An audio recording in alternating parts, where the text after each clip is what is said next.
Let's have a look at what's happening on the foreign exchange markets now. The euro-dollar trading at 136.58, a substantial rebound then in the single currency against the greenback as a result of the news over the weekend that more detail essentially has been revealed about the backstop for Greece's economy. Mario Singh is the co-founder and CEO of FX1 Academy. He joins us now from Singapore. Mario, thanks very much for coming to talk to us. So where do you see the euro going from here? We're around the 136 mark, so a substantial rebound compared to last week.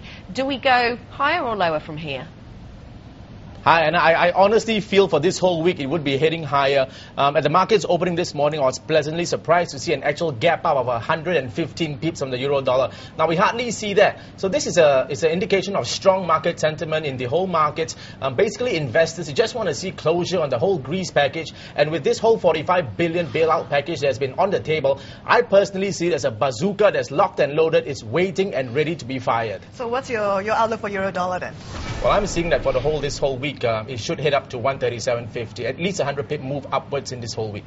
You know that risk appetite is also helping to underpin strength in some of the commodity currencies like the Kiwi and the Aussie. You bullish on these two currencies? I am, absolutely, especially now that the markets are seeing the risk appetite is returning, there's closure on the whole case. I see the Aussie and the Kiwi, they've been hitting fresh highs, in fact, for the last 2 weeks. I see them both in particular hitting higher. You buy these two currencies? I do, yes. I do. Mario, what about the pound at the moment? We're heading towards the elections, of course. There seems to be some concern as to whether the weak pound has actually done anything to boost exports for the UK economy, and that would be the positive, I guess. Where do you stand on the currency? Well, for short term, I still see the pound heading upwards. The pound is a little bit positively correlated to the euro. I see it hitting about 155, 156 in the next couple of weeks. I'm still just a little bit cautious on the May 6th elections between the Tories and the Conservatives and the Labour Party. I'm just not so sure. Now this whole thing is what they are saying, this possibility of a hung parliament. So I think Gordon Brown has got a little bit of work cut out for him. On the short term, I still see the sterling heading upwards. Coming towards May, there's going to be some good movements for the bears.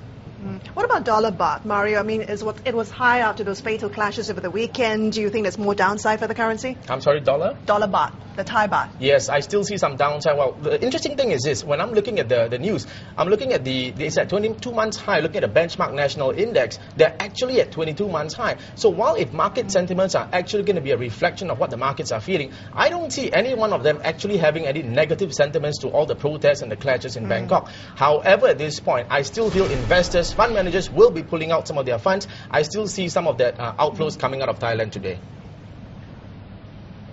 Mario, we see a lot of reports suggesting that authorities in China are trying to clamp down on lending in that economy. How is that going to influence on the decision as to whether we should see a revaluation of the yuan or not?